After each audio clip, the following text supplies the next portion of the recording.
Welcome to my channel. आज हम पढ़ने वाले हैं solve the previous year question paper. ये मैकेनिकल इंजीनियरिंग का स्कीम ओसीबीसी 2019 में आए हुए क्वेश्चन है जिनका सॉल्यूशन आज हम करने वाले हैं। क्वेश्चन दिया हुआ है, क्वेश्चन नंबर 7 आया हुआ है जिसका और हमें दिया था। Dry saturated steam enters a nozzle at a pressure of 10 bar and with an initial velocity of 90 meter per second. The outlet pressure is 6 bar and the outlet velocity is 435 meter per second. Calculate the dryness fraction and area of the exit. If the area at inlet is 1256 millimeter square, the heat loss from the nozzle is 9 kilojoule per kilogram of steam flow. एक question दिया है, ये nozzle का question है जो कि पुराने question paper में आया हुआ है। स्कीम ओसीबीसी 2019 में आया था ये क्वेश्चन। ड्राई सैचुरेटेड स्टीम में एक नोजल में जिसका प्रेशर है 10 बार, इनिशियल वेलोसिटी है 90 मीटर पर सेकेंड, आउटलेट प्रेशर है 6 बार एंड आउटलेट वेलोसिटी है 435 मीटर पर सेकेंड। इसमें हमको ड्राइनेस फ्रैक्शन निकालना है और एरिया ऑफ एग्जिट निकालना है, जिसमें इनलेट एरिया दिया हो कितना 1256 mm² और हीट लॉस, नोजल का हीट लॉस दिया हो 9 किलोजूल पर किलोग्राम आप स्टीम फ्लो। ये क्वेश्चन दिया हुआ है। इसमें आपको क्या निकालना है, ड्राइनेस फ्रैक्शन निकालना है और एरिया ऑफ एग्जिट निकालना है, मतलब A2 की वैल्यू निकालनी है और ड्राइनेस फ्रैक्शन मतलब एक्स की वैल्यू निकालना है। इसको हम सॉल्व करना सीखेंगे। इसका सॉल्व कैसे करना है, ये पुराना OCBC 2019 में आया हुआ क्वेश्चन है, नोजल्स के ऊपर से क्वेश्चन है। कंडीशन क्या दी है, ड्राई सैचुरेटेड स्टीम दिया हुआ है जिसमें कि प्रेशर हमारे पास पहला जो प्रेशर दिया हुआ है 10 बार दिया, मतलब P1 इक्वल टू दिया है 10 बार। इनिशियल वेलोसिटी मतलब V1 इक्वल टू दिया है 90 मीटर पर सेकेंड। इसके बाद आउटलेट प्रेशर दिया है 6 बार। आउटलेट प्रेशर हमेशा नोजल्स में जो होता है वो P3 के फॉर्म में होता है, तो P3 इक्वल टू 6 बार हो जाएगा। आउटलेट वेलोसिटी है तो आउटलेट वेलोसिटी 435 मीटर पर सेकंड है। सिमिलरली ये V3 हो जाएगा 435 मीटर पर सेकंड, क्योंकि वेलोसिटी को हम V से डोनेट करते हैं। इनलेट एरिया, इनलेट एरिया हमको दिया है 1256 mm², तो A1 इक्वल टू हो जाएगा 1256 mm²।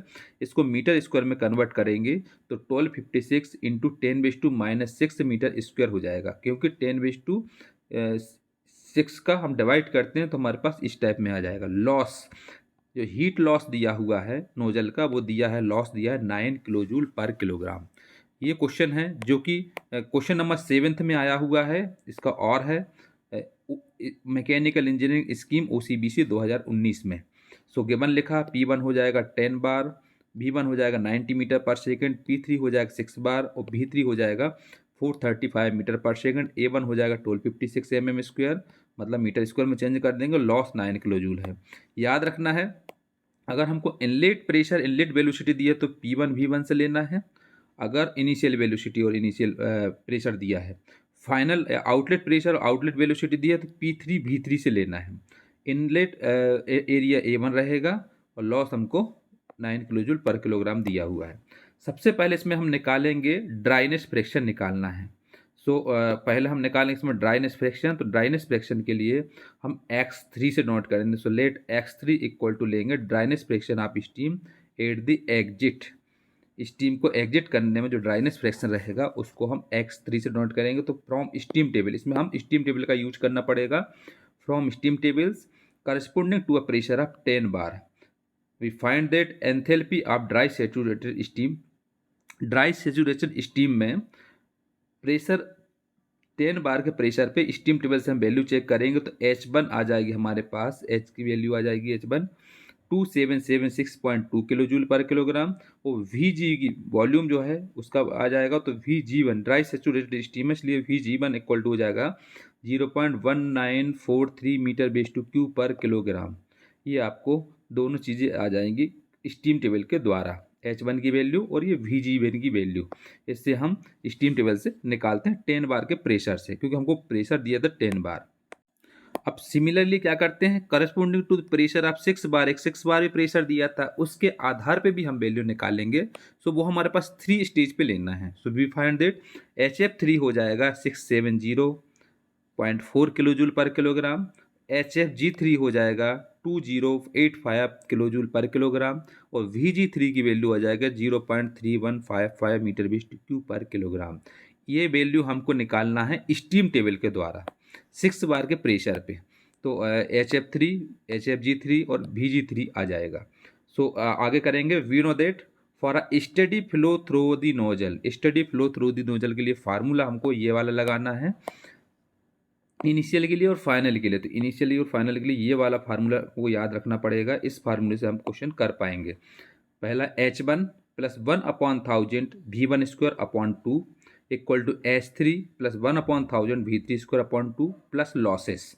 ये एक फार्मूला होता है स्टडी फ्लो के लिए, नोजल के लिए, study flow through the nozzle के लिए। तो इनिशियल के लिए हमारे पास 1 वाला आ जाता है, फाइनल के लिए 3 वाला आता है। So H1 plus 1/1000 V1² upon 2 equal to H3 plus 1/1000 V3² upon 2 plus losses. इसको हम क्या करेंगे, H3 निकालना है। तो H3 इक्वल टू हो जाएगा, इसका सबका पक्षांतर हो जाएगा, इस साइड भेज देंगे। ये हो जाएगा H1 प्लस 1/100 2 का मल्टीप्लाई हो जाएगा तो 1/2000 कॉमन आ जाएगा। तो 1/2000 V1² माइनस V3² और ये हो जाएगा माइनस लॉसेस। ये एक कंडीशन बन जाएगी। ये कंडीशन बनने के बाद इसमें हम रख देंगे H1 की वैल्यू हमको पहले हमने निकाल ली थी 2776.2 प्लस 1/2000 V1 की वैल्यू 90 दी हुई थी, 90 लिख दिए, माइनस V3 हमको दिया था 435 तो 435 रख दिए। लॉसेस भी दिया था 9 तो 9 रख दिया। इन सबको वैल्यू रखने के बाद, पूरा रखने के बाद हमारे पास इसको सब सॉल्व किया। तो सॉल्व करने पर हमने ये जो तो रख दिया 2776.2। इसको सॉल्व जब हमने किया, इस पूरे को सॉल्व किया तो आ गया 99.6। इसको माइनस किया तो हो गया 2676.6 किलोजूल पर किलोग्राम। इससे हमने H3 की वैल्यू निकाल ली। So we also know that, आपको एक चीज़ मालूम है,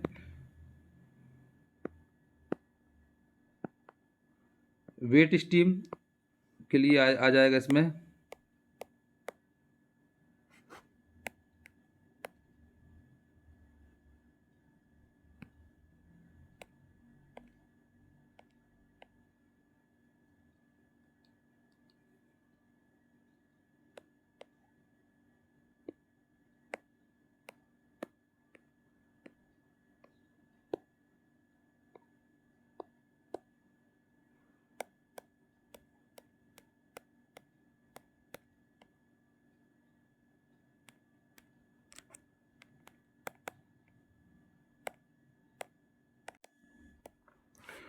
वेट स्टीम के लिए आ जाएगा H3 इक्वल टू फार्मूला होता है HF3 plus X3 into HFG3।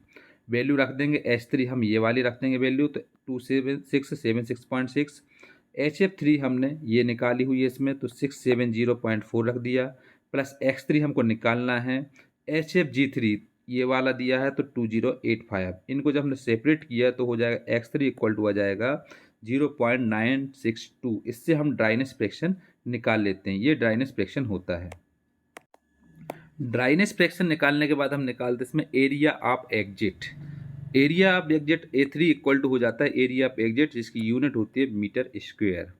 सो इसके लिए हमको ये फार्मूला का यूज करना है। We know that A1 V1 upon X1 into VG1 equal to A3 V3 upon X3 into VG3।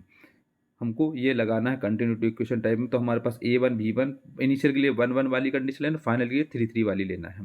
तो A1 V1 upon X1 VG1 equal to A3 V3 upon X3 VG3। Value सबकी put कर देंगे। A1 हमको हो जाएगा 12.56 V1 हो जाएगा 90, X1 की वैल्यू 1 और VG1 की 0.1943 हो जाएगा।